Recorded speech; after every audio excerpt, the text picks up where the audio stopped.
विदर्भ प्रांत के माननीय संघ चालक जी, माननीय सहसंघ चालक जी, नागपुर महानगर के संघ चालक जी, उपस्थित अन्य अधिकारी वर्ग, परम श्रद्धेय संतवृंद, आत्मीय स्वयंसेवक बंधु, नागरिक सज्जन एवं माता भगिनी,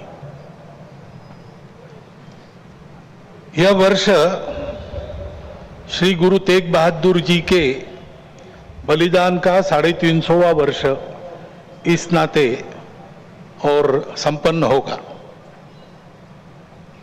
हिंद की चादर बनकर जिन्होंने अत्याचार, अन्याय और सांप्रदायिक भेदभाव से समाज के मुक्ति के लिए अपना सर्वोच्च बलिदान दिया,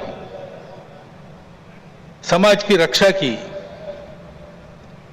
ऐसी एक विभूति, उसका स्मरण इस वर्ष होगा।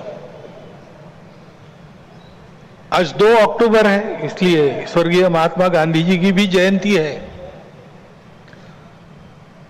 अपने स्वातंत्र्य की लड़ाई में उनका योगदान तो अविस्मरणीय है, परंतु स्वतंत्रता के बाद भारत कैसा हो, भारत का जीवन किस प्रकार के तंत्र से चले, उसके बारे में विचार देने वाले हमारे जो उस समय के दार्शनिक नेता थे, उनमें उनका स्थान अग्रणी है। हिंद स्वराज में उन्होंने वह चित्र का रेखांकन किया है और सादगी, विनम्रता और प्रामाणिकता के प्रतीक, और जिन्होंने देश के लिए अपने प्राण अर्पण किए, ऐसे स्वर्गीय लाल बहादुर शास्त्री जी, उनकी भी आज जयंती है। भक्ति, समर्पण और देश सेवा के ये उत्तुंग उदाहरण, व्यक्तिगत और राष्ट्रीय चारित्र कैसा होना चाहिए, इसके आदर्श हमको मार्गदर्शन करते हैं। और आज की परिस्थिति का अगर हम विचार करते हैं तो हमारे ध्यान में आता है कि यह परिस्थिति भी हमसे इसी प्रकार के जीवन की अपेक्षा कर रही है। परिस्थिति एक सी नहीं होती, अनेक रंगों की होती है। तो परिस्थिति में बहुत कुछ अच्छा है, इसलिए बीता कालावधि 1 वर्ष का हमारी आशाएं और विश्वासों को भी दृढ़ करता है, और हमारे सामने पुरानी और नई जो चुनौतियां उपस्थित है, उनको अधिक स्पष्ट करने वाला भी वही कालावधि है। जैसे प्रयागराज में एक विशाल महाकुंभ हुआ, आधुनिक व्यवस्थापन के सारे कीर्तिमान तोड़कर एक जागतिक विक्रम तो उसने प्रस्थापित किया ही, लेकिन संपूर्ण भारत में श्रद्धा और एकात्मता की एक लहर उसने दौड़ा दी। पिछले साल एक दुर्घटना पहलगाम की भी हुई, हमला हुआ सीमा पार के आतंकियों के द्वारा, 26 भारतीय नागरिकों की उनका धर्म पूछकर हत्या की। लेकिन उसके चलते सारे देश में प्रचंड दुख और क्रोध की लहर पैदा हुई। पूरी तैयारी करके सरकार ने, हमारी सेना ने उसका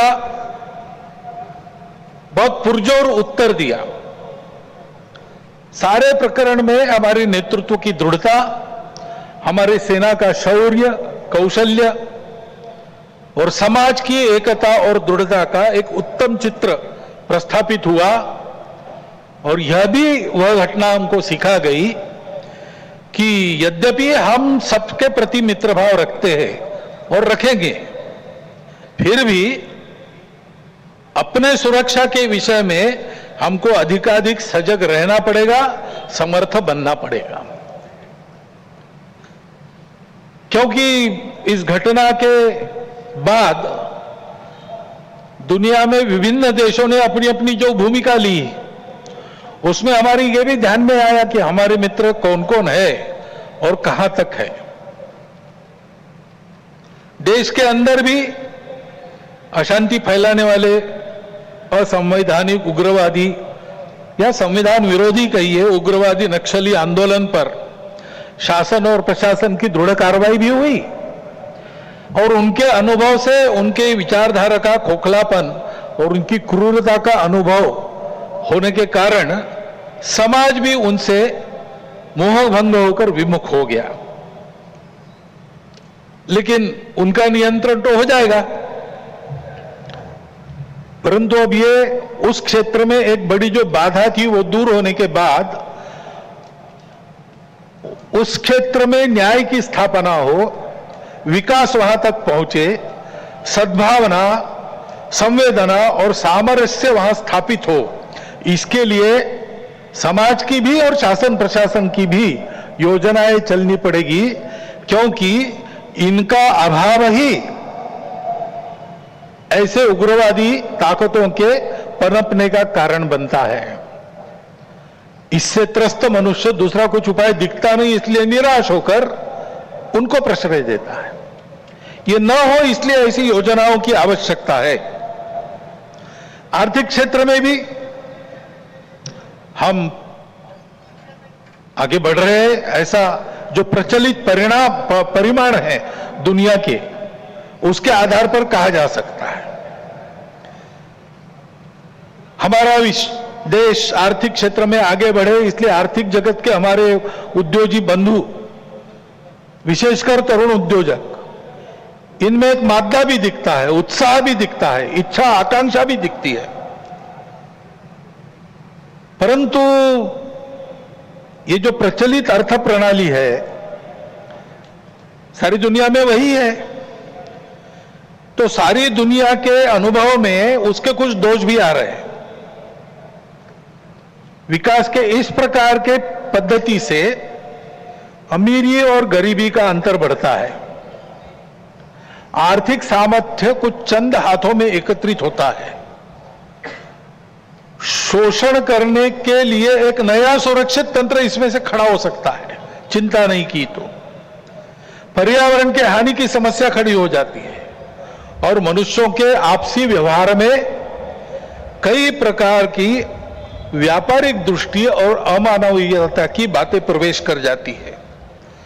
इन दोषों की बाधा हमें नहीं होनी चाहिए, इसलिए और इसलिए भी कि अभी हाल में अमेरिका ने जो नई टैरिफ नीति अपनाई, उनके अपने हित के लिए अपनाई होगी, लेकिन उसकी मार तो सभी पर पड़ रही है।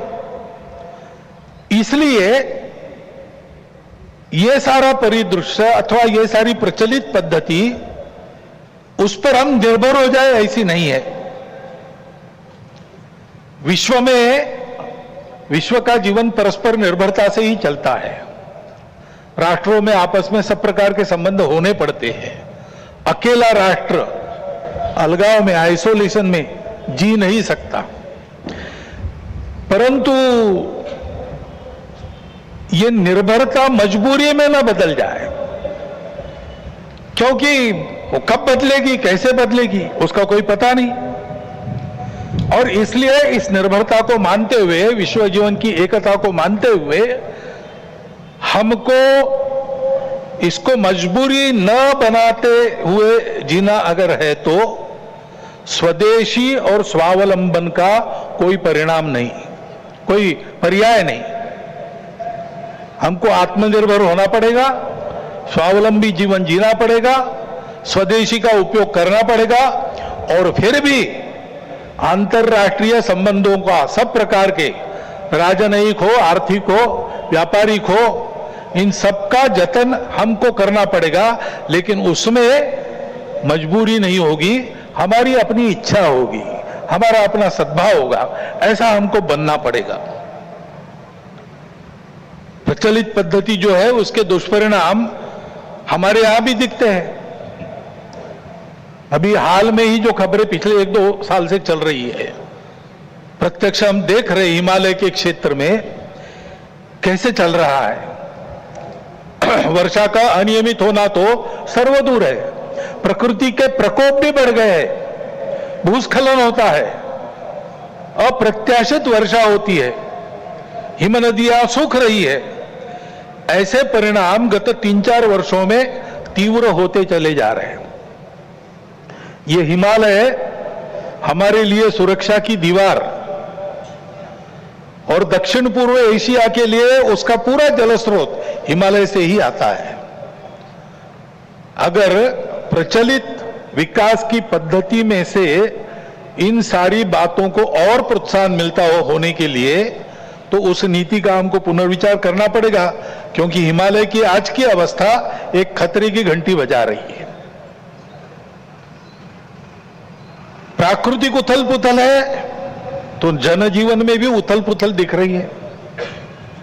श्रीलंका में, बाद में बांग्लादेश में, बाद में नेपाल में, हमारे पड़ोसी देशों में भी हमने इसका अनुभव किया। अब कभी कभी हो जाता है, प्रशासन जनता के पास नहीं रहता, संवेदनशील नहीं रहता, लोकाभिमुख नहीं रहता, उनकी जनता की अवस्थाओं को ध्यान में रखकर नीतियां नहीं बनती तो असंतोष रहता है। परंतु उस असंतोष को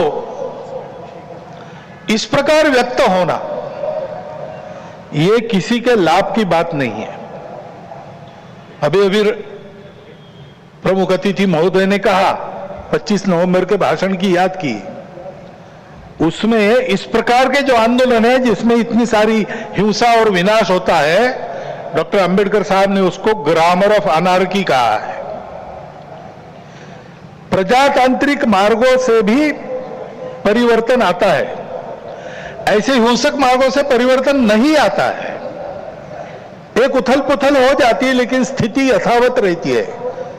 पूरे दुनिया का अभी तक का इतिहास देख लीजिए, जब से ये उथल पुथल वाली तथाकथित रिवॉल्यूशंस, क्रांतियां आई, किसी क्रांति ने अपने उद्दिष्ट को प्राप्त नहीं किया। राजा के खिलाफ फ्रांस की राज्य क्रांति हुई, उसका परिणाम क्या हुआ? नेपोलियन बादशाह बन गया, वही राजतंत्र कायम रहा। इतनी सारी तथाकथित साम्यवादी क्रांतियां हुई, सब साम्यवादी देश आज पूंजीवादी तंत्र पर चल रहे हैं, जिसके खिलाफ क्रांति हुई थी। ऐसे हिंसक परिवर्तनों से उद्देश्य नहीं प्राप्त होता है, उल्टा इस अराजकता की स्थिति में देश के बाहर की स्वार्थी ताकतों को अपने खेल खेलने का मौका मिलता है। और इसलिए हमारे पड़ोसी देशों में जो उथल पुथल हो रही, ये हमारे ही देश है, वे हमसे दूर नहीं है। कुछ वर्ष पूर्व भारत ही थे, हमारे अपने हैं। उनमें इस प्रकार की अस्थिरता उत्पन्न होना, ये हमारे लिए, हम केवल उनके पड़ोसी हैं इसलिए नहीं, वो सब हमारे अपने देश है, इसलिए चिंता का विषय है। हितरक्षण से भी ज्यादा ये जो हमारा आत्मीयता का संबंध है, अपनेपन का संबंध है, उसके चलते ये चिंता होती है। परिस्थितियां ऐसी है, जैसा मैंने कहा, दोनों प्रकार है। सुखदायक रूप बहुत दिखता है, सुख सुविधा बढ़ी, मनुष्य के ज्ञान की, विज्ञान की प्रगति हुई, व्यवस्थाएं आरामदायक बनी, राष्ट्र पास आए, माध्यमों के जरिए भी और आर्थिक लेन देन के जरिए भी। परंतु इस परिवर्तन की, विज्ञान और तकनीकी की गति इतनी ज्यादा है कि मनुष्यों की गति का बदलने की और उसका तालमेल नहीं बैठ रहा है। इसलिए भी मनुष्य जीवन में कई प्रकार की समस्याएं, युद्ध, अन्य छोटे बड़े कलह, ये तो सब चल ही रहे। प्रकृति के उग्र प्रकोप को हम अनुभव कर रहे हैं, लेकिन परिवारों में भी टूटन आ रही है। नागरिक जीवन में बढ़ता हुआ अनाचार, अत्याचार दिखाई देता है। इसके शमन के, इसके उपाय चलते हैं, प्रयास हुए हैं, परंतु इसका पूर्ण निदान होने में वो असफल हो गए हैं। और तो और उसके ऊपर अस्वस्थता, कलह, हिंसा को बढ़ाते हुए विश्व में सब प्रकार की परंपरा, मांगल्य, संस्कृति, श्रद्धा, इसका संपूर्ण विनाश ही आगे परिवर्तन लाएगा, ऐसी उल्टी विचारधारा, विपरीत विचारधारा और घातक विचारधारा लेकर चलने वाला एक नया पंथ उदय में आया। बहुत पहले आया, आजकल वो भारत में भी अपने हाथ पैर फैलाने की कोशिश कर रहा है। सभी देशों में उसके कारण जो समाज जीवन की अस्त व्यस्त अवस्था हुई है और एक तरह से अराजकता की ओर सारा समाज बढ़ रहा है, ऐसी संभावना दिखती है, उसका अनुभव सब देशों में हो रहा है। और इसलिए इन सारी परिस्थितियों को लेकर विश्व जब पुनर्चिंतन करता है तो वो भारत की ओर अपेक्षा से देखता है, भारत इसका कोई उपाय निकाले, ऐसे विश्व में भी अपेक्षा है। और सौभाग्य से भारत में एक आशा की किरण ये दिखाई देती है कि नई पीढ़ी में देशभक्ति की भावना, अपने संस्कृति के प्रति आस्था और विश्वास का प्रमाण निरंतर बढ़ा है। संघ के स्वयंसेवकों सहित समाज के व्यक्ति और समाज की संस्थाएं अभावग्रस्त वर्गों की निस्वार्थ सेवा करने के लिए अधिकाधिक आगे आ रहे हैं। समाज स्वयं को सक्षम अनुभव करता है और इसलिए कई बातों में सरकार के पहले पहल करके अपने सामने की समस्याओं का खुद ही निदान करने में यशस्वी हो रहा है। यह भी एक अच्छा लक्षण है और इसलिए ऐसे सब कार्यों में समाज का सहयोग संघ भी अनुभव करता है, अन्य ऐसे काम करने वाले संगठन और व्यक्ति भी अनुभव करते हैं। प्रत्यक्ष सहयोग और सहभाग इसकी इच्छा समाज में बढ़ रही है और बुद्धिजीवियों में भी अपने देश के हमारा कोई स्वतंत्र अलग ऐसा कोई प्रतिमान, ऐसा कोई मॉडल हो सकता है क्या, इसकी खोज करनी चाहिए, ऐसा चिंतन बढ़ रहा है। क्योंकि भारतीय चिंतन दृष्टि एक विशेष है। हमारे प्रमुख अतिथि महोदय ने जितने नाम लिए उन सहित स्वामी विवेकानंद से लेकर तो महात्मा गांधी जी, दीनदयाल उपाध्याय, राम मनोहर लोहिया जी तक, इन सब लोगों ने इस प्रकार का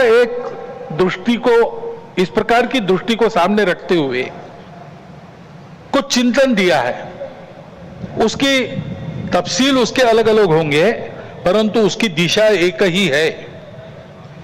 आधुनिक विश्व के पास जो दृष्टि है वो गलत नहीं है, लेकिन अधूरी अवश्य है। मानव का भौतिक विकास होता है, नैतिक विकास की ओर ध्यान नहीं रहता है। विकास होता है, पर्यावरण की ओर ध्यान नहीं रहता। विकास होता है, कुछ लोगों का होता है, कुछ का नहीं होता। आज अमेरिका का जीवन विकसित माना जाता है, उसको आदर्श मानकर हम चले भारत के लोग, और हमने चाहा कि भारत अमेरिका जैसा जीवन जिए। तो कुछ अभ्यासक कहते हैं हिसाब करके ऐसा जीवन जीने के लिए और 5 पृथ्वियों की आवश्यकता लगेगी।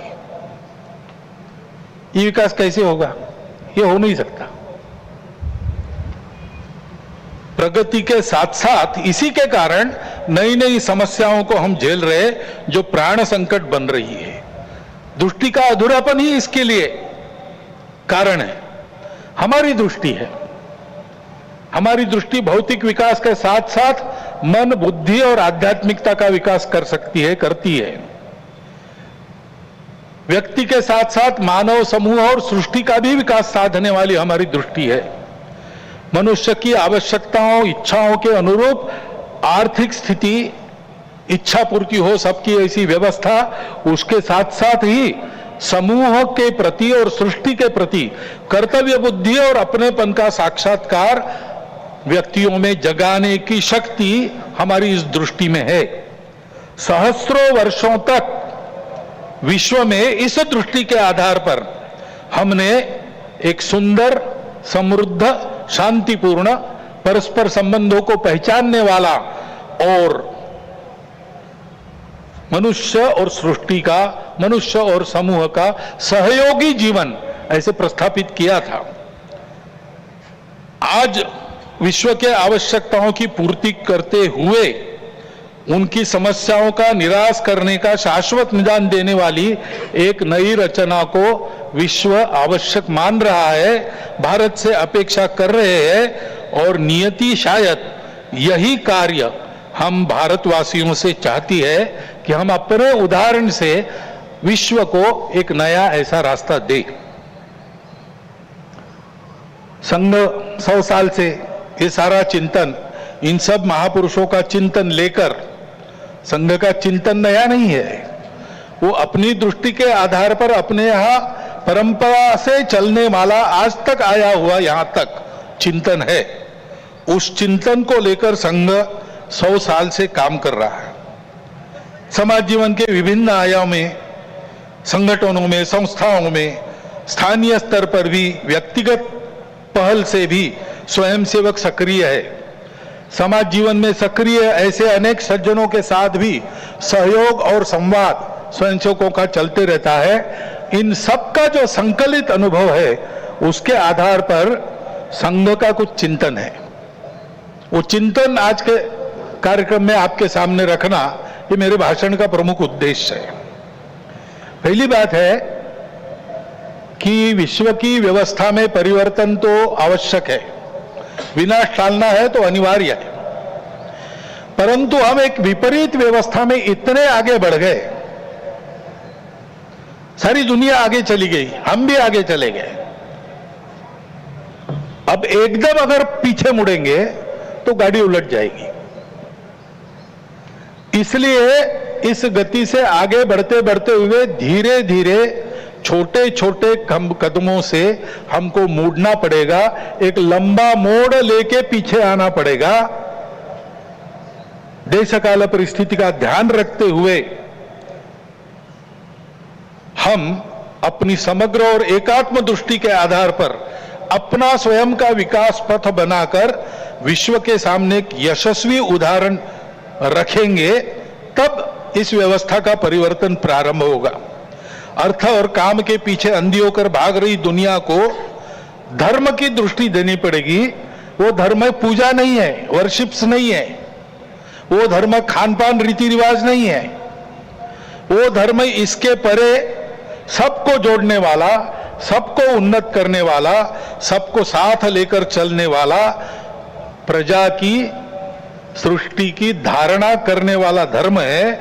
उस धर्म का मार्ग हमको अपने उदाहरण से विश्व को देना पड़ेगा। भारतवर्ष को ऐसा होना ही पड़ेगा, ऐसे संघ मानता है 100 साल के अनुभव के बाद। अब संपूर्ण देश को ऐसा खड़ा करना है, लेकिन व्यवस्था है उसको नहीं बना सकती। व्यवस्था बनाने वाला मनुष्य होता है, समाज होता है, वो जैसा है वैसी व्यवस्था बनाएगा। कहते हैं प्रजातंत्र में अंग्रेजी में एक वाक्य, people get the government they deserve. तो ये नहीं है कि सारा कुछ जिम्मा उन पर है, उनकी समीक्षा करके स्तुतियां, उनकी निंदा हम करते रहे, ऐसा नहीं होता है। जैसा समाज है वैसी व्यवस्थाएं चलेगी, और इसलिए समाज के आचरण में परिवर्तन आना चाहिए, तब व्यवस्था में परिवर्तन आता। वैसे भी कोई स्थापित व्यवस्था अपने को स्वयं को बदलने की इच्छुक नहीं रहती, और अपने को स्वयं को बदलने का उसका सामर्थ्य भी नहीं रहता, क्योंकि वो स्वयं को नहीं बनाती, समाज उनको बनाता है। ये सामर्थ्य समाज के पास रहता है। समाज को अपने आप को नए आचरण में ढालकर खड़ा होना पड़ता है। ये व्यवस्था परिवर्तन की पूर्व शर्त है, और समाज के आचरण के परिवर्तन जो आता है वो भाषणों और पुस्तकों से नहीं आता। प्रबोधन तो करना ही पड़ता है, लेकिन प्रबोधन करने वालों को स्वयं जो परिवर्तन चाहते हैं उसका उदाहरण बनना पड़ता। अपने व्यक्तिगत जीवन में, सामाजिक जीवन में, राष्ट्रीय जीवन में, अपने स्वयं के परिवार के जीवन में, अपने आजीविका के कार्य में हम उस परिवर्तन का उदाहरण बनकर जिए। और ऐसे जो उदाहरण स्वरूप व्यक्ति होते हैं, जिनके जीवन में पारदर्शिता है, निस्वार्थ बुद्धि है, जिनके पास प्रामाणिकता है, संपूर्ण समाज को अपना मानकर जिनका जीवन व्यवहार उस समाज के हित के लिए चलता है, ऐसा स्थानीय नेतृत्व देने वाले व्यक्ति होने पड़ते हैं। इसलिए उन व्यक्तियों का निर्माण करना पड़ता है और इसलिए संघ का अनुभव है व्यक्ति निर्माण से समाज परिवर्तन और समाज परिवर्तन में से व्यवस्था परिवर्तन, यही देश में और विश्व में परिवर्तन लाने का सही तरीका है। हर समाज में यही अनुभव है, ऐसा ही होता है। सब प्रगत देशों का इतिहास देखिए, आधुनिक इतिहास देखिए, ऐसा ही हुआ है। ऐसे व्यक्ति निर्माण करने की समाज की व्यवस्थाएं रहती है। हर एक राष्ट्र में, हर एक समाज का अपना एक पारिवारिक जीवन का तरीका था। अब लगभग सब जगह ध्वस्त हो गया, केवल भारत में बाकी है। परंतु 300 साल पहले अमेरिका में भी एक तरीका था, यूरोप में भी एक तरीका था। उस तरीके से ऐसे व्यक्तियों का निर्माण होता है। उस देश की एक विशिष्ट शिक्षा रहती है, उस शिक्षा में से उसके व्यक्तियों का मन तैयार होता है और उस समाज के जो क्रियाकलाप चलते उसमें से भी मनुष्य निर्माण होता है। एक प्रसिद्ध वाक्य है, the battle of Waterloo was won on the playgrounds of Harrow and Eton. वहां पर खेल खेलते खेलते जो समाज तैयार हुआ उसने जगत जेता कहे जाने वाले नेपोलियन को हरा दिया। ये ताकत कहां निर्माण हुई? समाज की व्यवस्था में निर्माण हुई। हमारे यहां भी ये था, परंतु 1000 वर्षों के आक्रमण में वो सब अस्त व्यस्त हो गया और बिना इसके काम नहीं होता, क्योंकि मन बुद्धि से ये सारा विचार मानने के बाद भी रोज के आचरण की आदत बदलनी पड़ती है। आदत बदले बिना परिवर्तन नहीं आता, केवल बातों से नहीं आता, केवल सोचने से या सपने देखने से नहीं आता। जैसा आपको देश चाहिए वैसा आपको होना है और वैसा आपको होना है तो आपकी अपनी आदत दुरुस्त होनी चाहिए। उसकी व्यवस्थाएं इसमें रहती है, वो हमारे यहां ध्वस्त हो गई। इसलिए राष्ट्रीय स्वयंसेवक संघ का निर्माण हुआ। संघ की शाखा ये आदत बदलने का तरीका है, उसकी व्यवस्था है। 100 वर्षों में इसीलिए सब प्रकार की परिस्थिति आई, संघ को लालच भी दिखा दी, संघ को राजनीति में आने का आमंत्रण भी मिला, लेकिन संघ ने वो सब नहीं किया। संघ केवल एक ही कार्य में लगा रहा। संघ के स्वयंसेवकों ने हर परिस्थिति में शाखा को नित्य चलाया है। स्वयं सेवक आग्रह पूर्वक शाखा में नित्य जाते, 50 साल से आ रहे फिर भी जाते, क्योंकि आदत की बात है। आदत छूटनी नहीं चाहिए, आदत बननी भी चाहिए और छूटनी भी नहीं चाहिए। शाखा के कार्यक्रमों को मन लगाकर करते हुए व्यक्तिगत सद्गुणों की और सामूहिकता की साधना करना और समाज में क्रियाकलापों में सहभागी होते हुए समाज के सद्गुणों का, सामूहिकता का वातावरण निर्माण करना, इसलिए संघ की शाखा है। उसके कार्यक्रमों में से नित्य और मन लगाकर करने से स्वयं सेवकों में व्यक्तित्व का, कर्तृत्व का, नेतृत्व का, समझदारी का, वैचारिक और व्यावहारिक और भक्ति का, राष्ट्र के प्रति, संघ के प्रति भक्ति का निर्माण होता है। दूसरी बात, किसी भी देश को ऐसा होना है तो समाज में एकता चाहिए। वाक्य बताया, united we stand, divided we fall. Abraham Lincoln का भी एक वाक्य है, a divided house can not stand. हमारा देश तो विविधताओं का देश है। पंथ, संप्रदाय, भाषाएं, भौगोलिक विविधता, रहन सहन, खान पान, जाति, उपजाति पहले से है और बीच के काल में आक्रमण हुए, विदेशी भारत में आ गए। विभिन्न कारणों से यहां के लोगों ने भी उनकी विचारधाराओं का, उनके पंथ संप्रदायों का स्वीकार किया। वो विदेशी चले गए, लेकिन अभी भी उनका स्वीकार करके रहने वाले हमारे अपने बंधु देश में है। सौभाग्य से भारत की परंपरा है, वो सब प्रकार की विविधताओं का स्वागत और सम्मान और स्वीकार करती है। ये हमारी परंपरा है। और इसलिए यद्यपि बाहर से विचारधारा आई होगी, हम उनको पराया नहीं मानते, अलगाव से नहीं देखते। हम सबकी विशिष्टताओं को, दुनिया में सभी विशिष्टताओं को मानते हैं, उनको स्वीकार करते हैं, उनको भी हमारी अपनी विशिष्टता है उसके दर्जे का ही मानते हैं, सम्मान देते हैं। वो विशिष्टताएं भेद का कारण नहीं बनती, इसको हम देखना चाहिए। आज अपने देश में इन विविधताओं को भेदों में उभारने की कोशिश चल रही है। ये विविधताएं भेद का कारण नहीं बननी चाहिए। अपनी सब विशिष्टताएं अपने अपनी जगह ठीक भी है, परंतु ये सब होने के बाद भी हम एक बड़े समाज के अंग है। समाज, देश, संस्कृति और राष्ट्र के नाते हम एक ही है, हम अलग नहीं है, हम विविध भी नहीं है। विविधताएं तो भाषा, पंथ, संप्रदाय, खान पान, रीति रिवाज, रहने की जगह इसकी है। और इस एकता के चलते हमारा सबका आपस का व्यवहार सद्भावनापूर्ण और संयम पूर्ण रहना चाहिए। सबकी अपनी अपनी विशिष्टताएं हैं, उनकी श्रद्धाएं हैं, महापुरुष है, पूजा के स्थान है। मन वचन कर्म से आपस में इनकी अवमानना नहीं होनी चाहिए, इसकी चिंता सबने करनी चाहिए।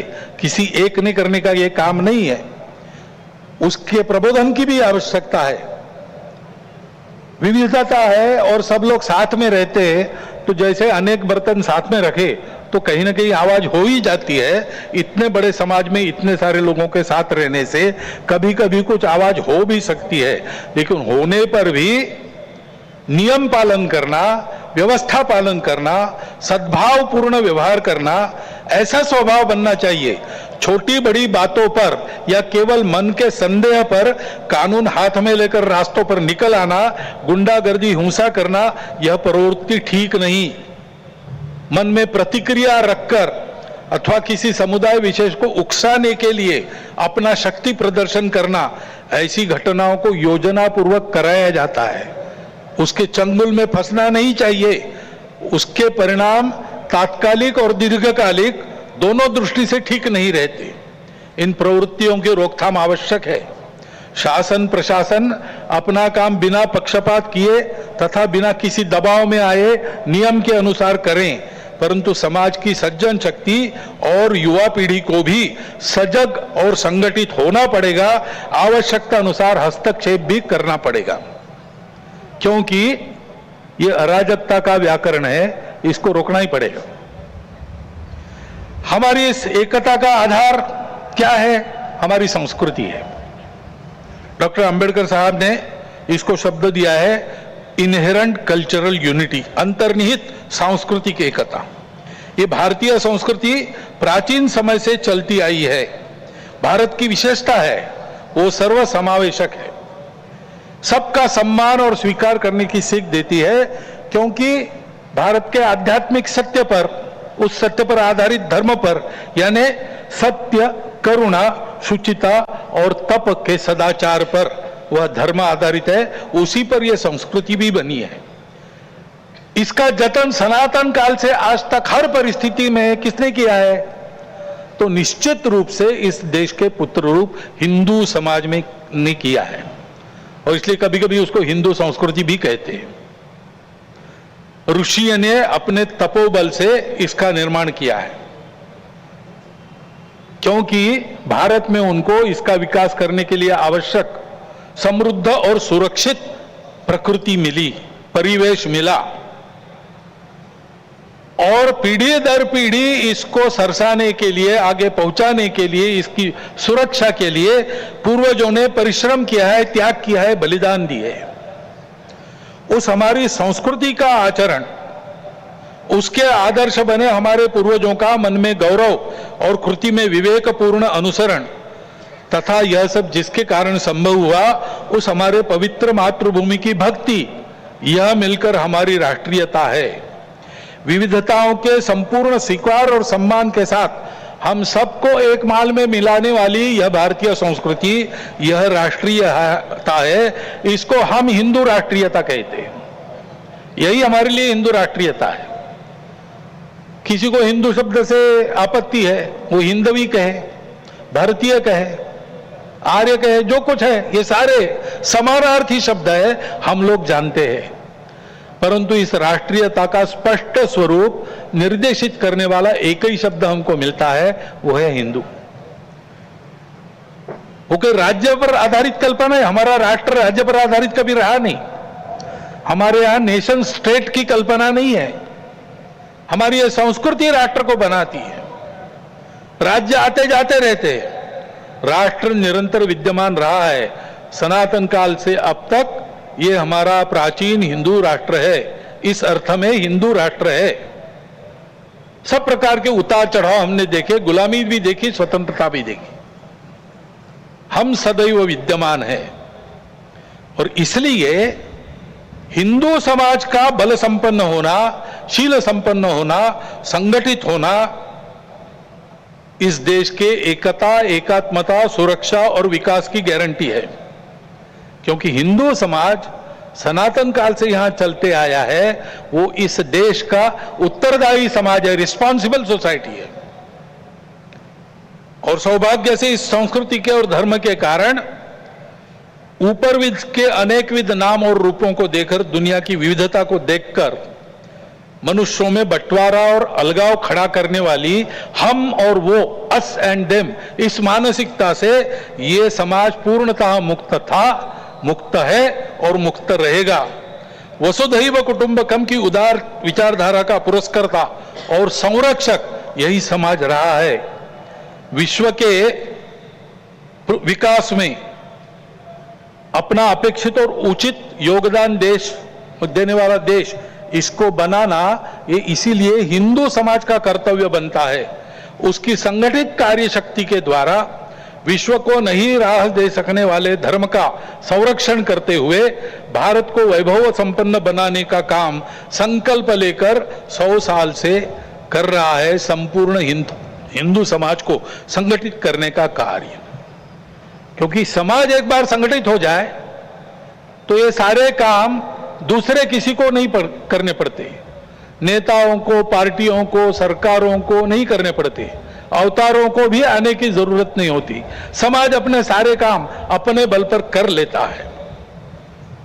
और इसलिए ऐसा समाज बनाने के लिए व्यक्तिगत और राष्ट्रीय चारित्र का निर्माण होना चाहिए, उनकी सुदृढ़ता बनी रहनी चाहिए। संघ की शाखा में अपने राष्ट्र स्वरूप की यह स्पष्ट कल्पना और गौरव प्राप्त होता है। और जो मैंने 5 बातें कही, कर्तृत्व, नेतृत्व, व्यक्तित्व, समझदारी और भक्ति, वो भी शाखा के इन संस्कारों से प्राप्त होती है। इसलिए शताब्दी वर्ष में हम जो कर रहे हैं, क्या सोचकर कर रहे हैं? एक तो ये सारा उत्पन्न करने वाला संघ की शाखा का काम, वो भौगोलिक दृष्टि से, समाज के विभिन्न स्तरों की दृष्टि से सर्वव्यापी होना चाहिए और सामाजिक आचरण में सहज परिवर्तन लाने वाला पंच परिवर्तन कार्यक्रम हमारा है। उसका कुछ वर्णन तो प्रमुख अतिथि जी ने भी किया है, मुझे आज करने की आवश्यकता नहीं है, क्योंकि इन 5 विषयों का पूरा विवरण गत 2-3 वर्षों में हम सतत कर रहे हैं। सबको पता है ये पंच परिवर्तन क्या है। सामाजिक समरसता, कुटुंब प्रबोधन, पर्यावरण संरक्षण, स्वबोध तथा स्वदेशी व नियम कानून, नागरिक अनुशासन और संविधान का पालन, इन 5 विषयों में स्वयं के आचरण से, उनके उदाहरणों का, स्वयंसेवकों के उदाहरणों का अनुकरण समाज में हो, ऐसी अपेक्षा रख के कार्यक्रम चलेगा।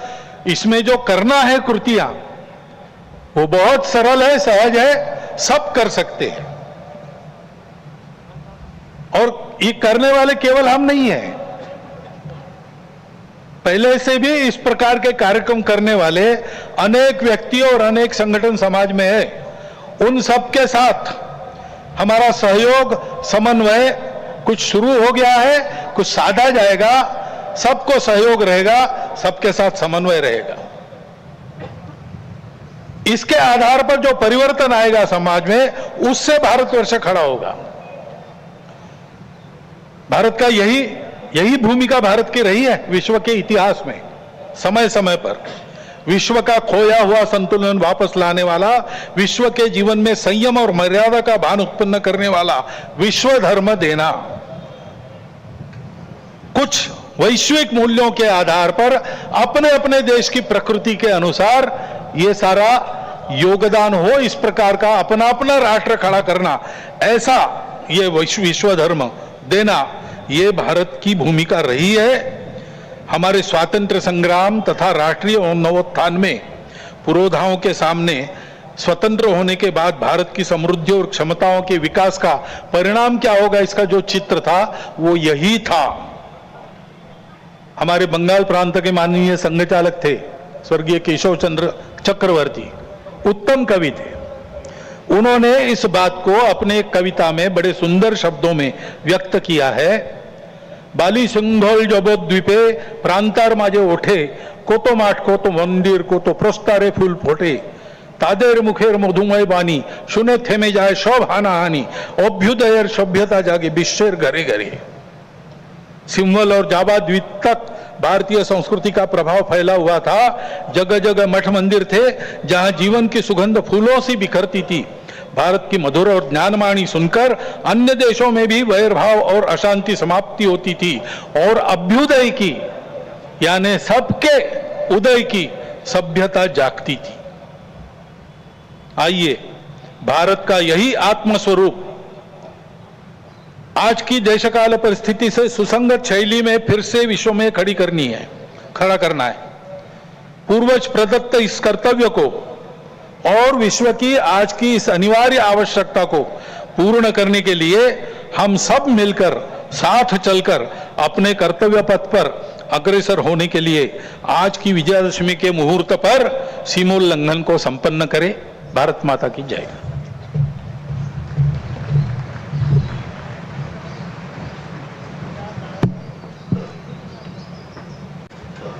सावधान, उत्तिष्ठ, भुज दंड।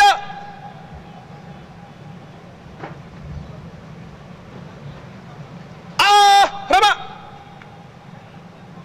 सभी उपस्थित माता भगिनी सज्जन वृंद से प्रार्थना है कि वे कृपया ध्वजावतरण के लिए अपने स्थान पर खड़े रहें।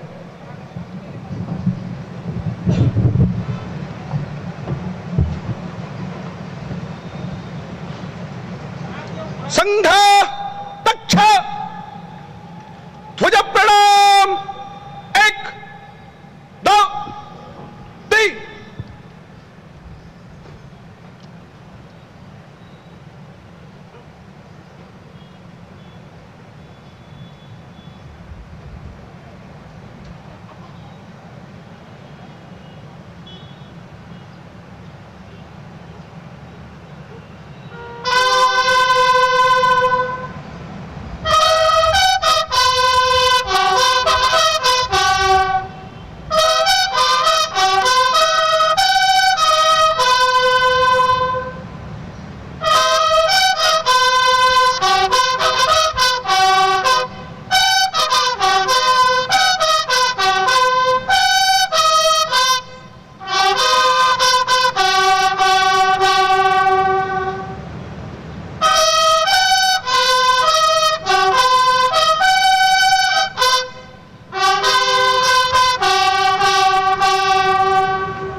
संघ